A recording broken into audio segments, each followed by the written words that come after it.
Welcome back to the Deep Dive. Today, we are tackling probably the biggest question for anyone looking at electric cars.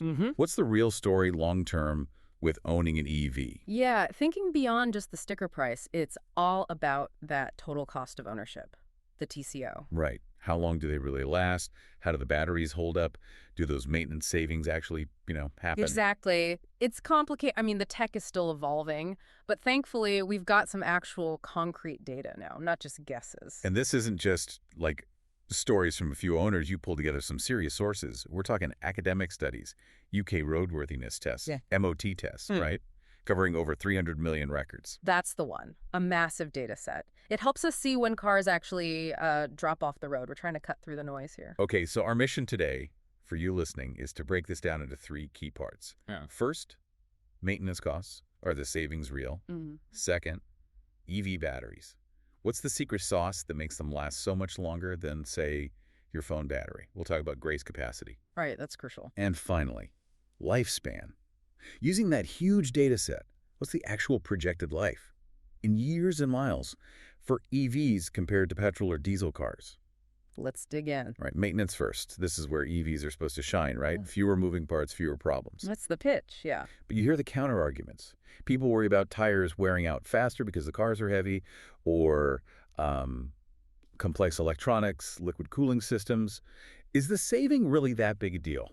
Well, the data points pretty strongly in one direction. Yeah. Yes, it's significant. Consumer Reports, for example, found EV owners spend about half as much on maintenance and repairs. Half, compared to regular combustion engine cars. Half as much, on average, yeah. Wow, okay, that's pretty substantial. And it gets even better if you look at commercial use, like fleets. That's where the economics really pop. Battery electric trucks. Their maintenance is costing around 0.1766 per mile. Okay. Compare that to diesel trucks at 0.246 per mile. And for electric buses, they're seeing something like a 43% drop in maintenance costs versus diesel. 43%. Okay, hold on. If the savings are that clear, that immediate, especially for businesses running vehicles all day, why isn't everyone switching tomorrow? What's the holdup? That's a great question, and it usually comes down to the upfront cost, the purchase price of the vehicle itself, and critically, the charging infrastructure. It's not usually the maintenance cost that's the barrier once you're up and running.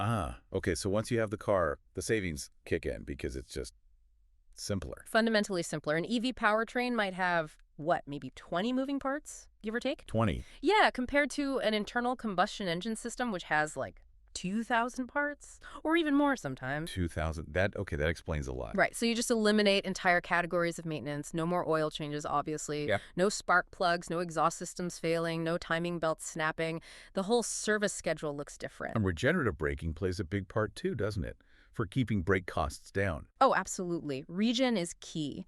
When you lift off the accelerator, the motor slows the car down and puts energy back in the battery. So the actual friction breaks the pads and rotors you only really use them for, like hard stops or the last few feet. So they last longer. Way longer, often 2 to 3 times longer than on a regular car.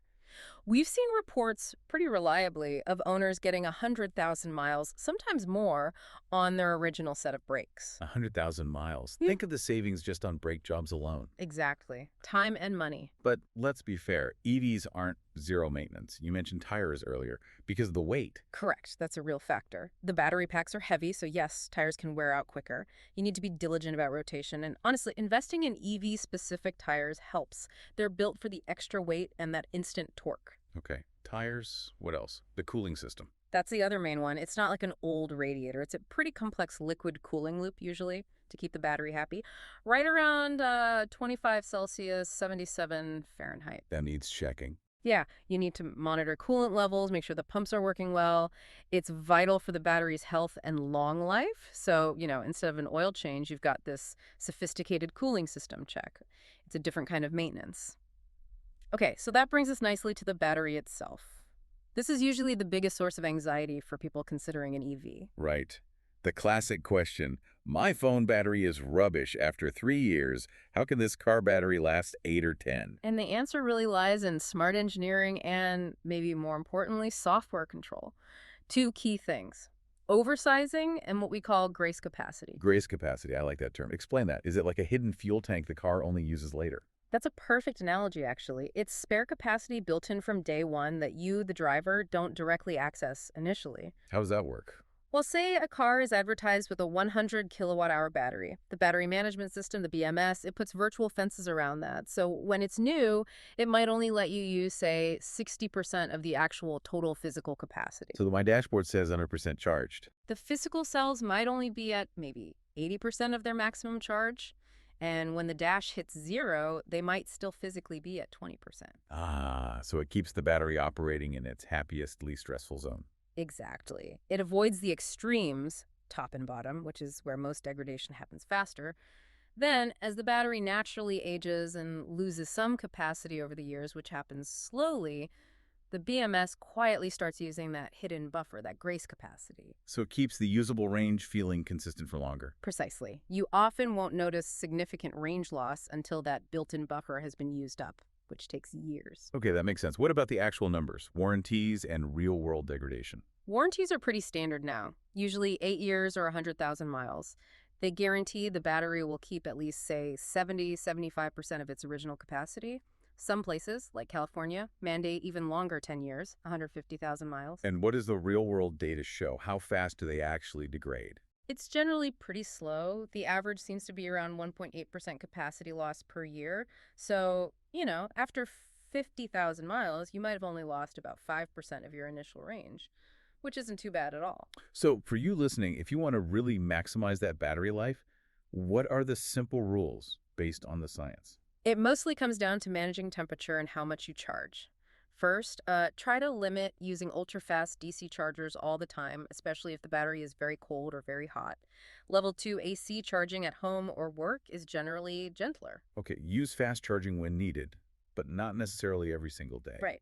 Second, don't always charge to 100% if you don't need that much range for your daily driving. Consistently charging above 80% puts a bit more stress on the chemistry. Maybe charge to 80 or 90% for daily use and only go to 100% for long trips. And the other end, don't run it completely flat. Yeah, that's the third point. Try Right. to avoid regularly dipping below 20% state of charge. Very low charge levels increase internal resistance, which isn't ideal. And finally, temperature. Keep it moderate.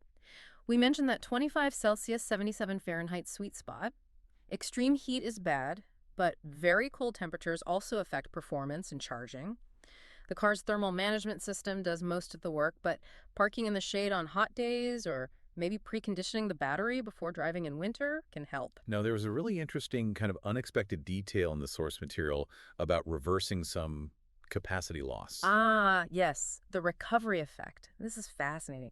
It relates to something called lithium plating. Lithium plating. What's that? It's basically tiny deposits of metallic lithium forming on the anode. Often happens if you fast charge when the battery is cold. It makes that lithium inactive, so you lose capacity. Okay. And this can be reversed. Sometimes, yes. The science suggests that if the battery cell rests for an extended period, like days, weeks, maybe even months, at a relatively low to medium state of charge, say between 30% and 50%, Not happen. that plated lithium can gradually dissolve back into the electrolyte and become active again, so you can actually recover some of that lost capacity. Huh. It sounds a bit like the old memory effect people used to talk about with older battery types, but it's a totally different chemical process. Completely different chemistry, yes. But the practical outcome is similar in a way. A period of rest can actually help rejuvenate the battery a bit. It's another built-in mechanism that can help prolong its useful life. All right, so we've covered maintenance and batteries. Now let's zoom out to the big picture. How long does the whole vehicle last? This is where that huge UK MOT dataset comes in. Yeah, because knowing the realistic lifespan is fundamental for calculating the total cost of ownership. If the car lasts longer, each year costs less, basically. Exactly. So what did those 300 million records tell us about traditional cars, petrol, and diesel? What's the baseline? The average lifespan for a typical internal combustion engine vehicle combining petrol and diesel came out at 17.9 years and around 138,000 miles driven before it's typically retired. Okay, 17.9 years, 138,000 miles. Got it. Now, were there any surprises? Yes. The real longevity champions, according to this massive study, were actually the plug-in hybrids, the PHEVs. Hybrids. Really, how much longer did they last? Significantly longer, they were projected to survive on average 25 years and cover over 209,000 miles. 25 years. Oh. Wow, that's almost 7 years longer than the average ICE car. Why? It probably goes back to what we discussed with maintenance.